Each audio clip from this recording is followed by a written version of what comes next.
Good morning, everyone, and welcome to Rising. We have a fantastic show for you this Tuesday morning. Ryan, who do we have? Well, we've got journalist Zed Jelani. He joins us to discuss the clash between the Proud Boys and the anti-fascists in Portland, Oregon over the weekend. And Team Rising weighs in on YouTube's content moderation rules. First, we wanted to get into budget resolution negotiations, or the lack thereof. So last night, House Speaker Nancy Pelosi failed to round up the votes needed to move forward with President Biden's $3.5 trillion spending agenda. And they pushed the vote back until later today. After hours of these negotiations, the Speaker had failed to persuade a 9-member bloc of centrist Democrats who were demanding a vote on the Senate-passed infrastructure bill before considering the budget resolution that paves the way for that $3.5 trillion plan. The spending plan largely supports social programs, includes a lot of climate change spending, the child tax credit, universal pre-K3 and pre-K4, the community college, and on and on.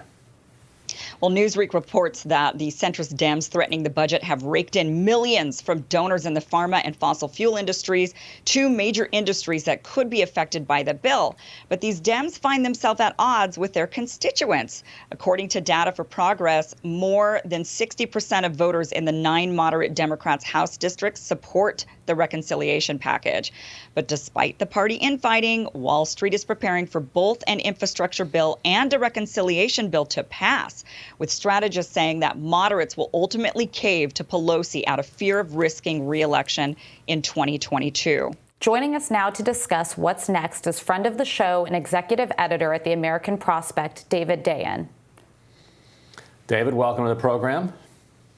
Thanks for having me on. So as we speak, Democrats are meeting in a private caucus gathering where they're discussing the way forward. What the reports that we're getting from the room are that members are much more optimistic than they were last night. Tempers seem to have cooled a bit. And it seems like the deal that they're going to cut is something around a date by which they will pass this infrastructure plan. So let's game out how this works for progressives and for the corporate wing of the party. You know, who do you think gets an advantage out of this showdown? Well, that entirely depends on Nancy Pelosi, because the way that these things work is even if both chambers of Congress pass a bill, it's up to the Speaker of the House to send that on to the president. I mean, it's a little more complicated than that, but in general, it's at the prerogative of the Speaker of the House.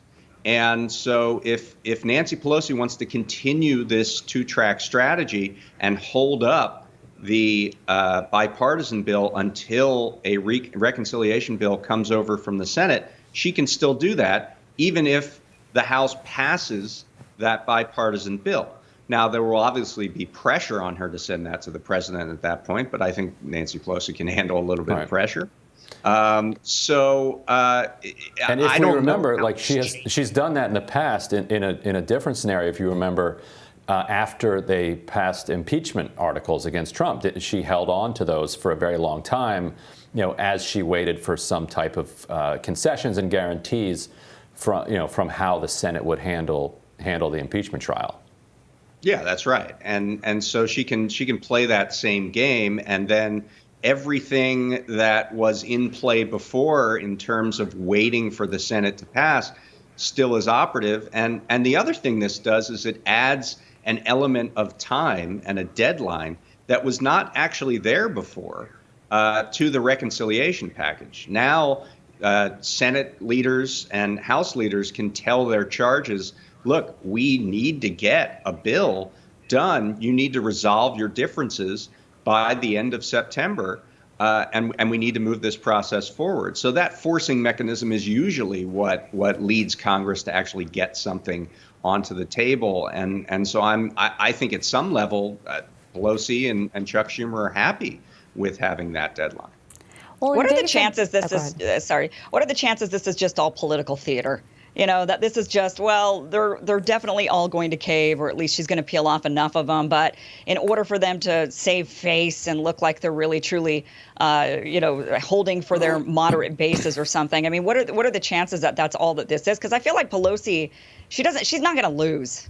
And I think they know that. She doesn't lose. Right. I mean, I'm not the only person in the world that knows that Nancy Pelosi can just hold the bill if she wants to. And so, yes, I think this is a face-saving measure. Surely the 9 conservative Democrats know that they gain little, if no, leverage from getting a date certain. That's the only thing they got in this final deal. In fact, we were hearing reports last night that the date certain was on the table then. And so we had hours and hours of negotiation just to get back to that point. So I don't know what else. I mean, we'll obviously learn what other assurances that they received. But in my view, this is a way for moderates to say, hey, we got a definite concession to vote on the bipartisan bill by such and such a date, and whoopee us. But I don't know that it actually changes the dynamic. I was just going to say, David, I've been actually struck by how bold Pelosi's been in going after the moderates in her caucus. And obviously, Justice Democrats have been on air with ads going after some of these members, saying support Biden's agenda. It's disorienting. It's surprising, because usually heading into a midterm cycle, the speaker would be trying to protect those majority maker members. So I would ask you, just reading the tea leaves, is Pelosi banking more on her legacy and getting this massive package through than as opposed to trying to protect members and keep her majority? Yeah, I mean, I would say 2 things. Number one is, for Pelosi, it comes down to the numbers, as it typically does. And there are 9 or maybe 10 conservative Democrats on one side, and there are much more than 10 progressives on the other side saying, we're not going to pass the bipartisan bill without a reconciliation bill first. And while that number has not been made public, I've certainly been told, and I'm sure Ryan has, that number is very large. And it goes beyond progressives, by the way. It's committee chairs, and it's even the New Democrats came out yesterday, which is sort of a moderate group within the caucus, and said, we want this sequence to be the way that it goes. So Pelosi can read numbers. She can count to 218, and she believes that it's an easier path to bulldoze through this handful of conservative Democrats. I think the other thing is that I think there's a recognition here that this is kind of last chance saloon. That it's very unlikely that Democrats keep the House next year. I mean, if we're all being honest, the way that redistricting is going, the way that midterms typically go. And if you want to have a career-defining set of agenda items, this is the train that's leaving the station. And so there's a lot of. You can also read that as you're not going to make good on the very slim chance that you keep the House unless you pass something like this. So either way that you look at that. That leads to a lot of momentum to get this done. And Pelosi is finding what she believes to be the path of least resistance. And Jim Clyburn even said yesterday that if Democrats lose the majority, and he has suggested, and other leaders have suggested, that they're more likely to lose the majority, if they don't pass this, if they don't have anything to run on, even while acknowledging they're likely to lose it either way. He suggested that if they go into the minority, they may not be back in the majority for another 40 years. Now, that might be a slight exaggeration and some biblical poetry, but it's not completely out of the realm of possibility. The structural obstacles in front of them are going to be massive. But going back to the progressive threat to vote down the bipartisan plan without getting the bigger one through. These are negotiations that are going on now between Pelosi and the leadership and Gottheimer and his little crew. They do not involve the Progressive Caucus. And so while she can promise a floor vote, let's say late September or October, she cannot promise that she's going to get the progressives to support it. So do you think that there will still be an appetite among progressives to have that strong number that holds against it if, for some reason, reconciliation is not moving as swiftly and does not have a clear path to passage by then? I mean, I think it depends on the state of reconciliation at that point. I mean, it depends on whether 3.5 trillion has stayed as the hard number, which some progressives are calling the compromise, down from 6 trillion that Bernie Sanders had in his initial vision. It depends on whether certain elements have been taken out. Certainly, I don't think we're going to see what we know is in the bill today to be what's there on September 28th. Kyrsten Sinema reiterated yesterday that she's not a go at 3.5 trillion. Presumably Joe Manchin will be the same way. There's going to be really hard decisions and discussions being made here. I mean, we're just talking about the sequence right now. And this has taken several days to try to work out. We have not talked about one set of policies that's going into a massive bill, 3.5 trillion. I would say there's a non-zero chance of this all failing, to be honest. But where progressives are going to be in terms of that conversation is really going to depend on the circumstances at that time. Well, and I have to assume there's some Nancy Pelosi muscle memory of 2008 when President Obama had the House and the Senate and failed to get some of his top priorities through, something I think he was kicking himself over for the years to come. So I think there's this idea this may be our only opportunity to do it, and she's willing to ram it through. Mm-hmm.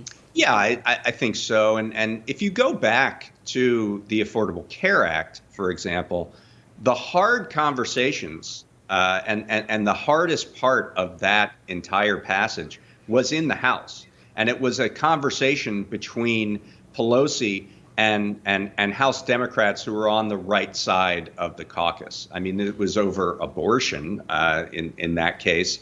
And Nancy Pelosi had a lot more votes to lose because she had a much wider margin in the House. But even still, it came down to a few votes at the very end.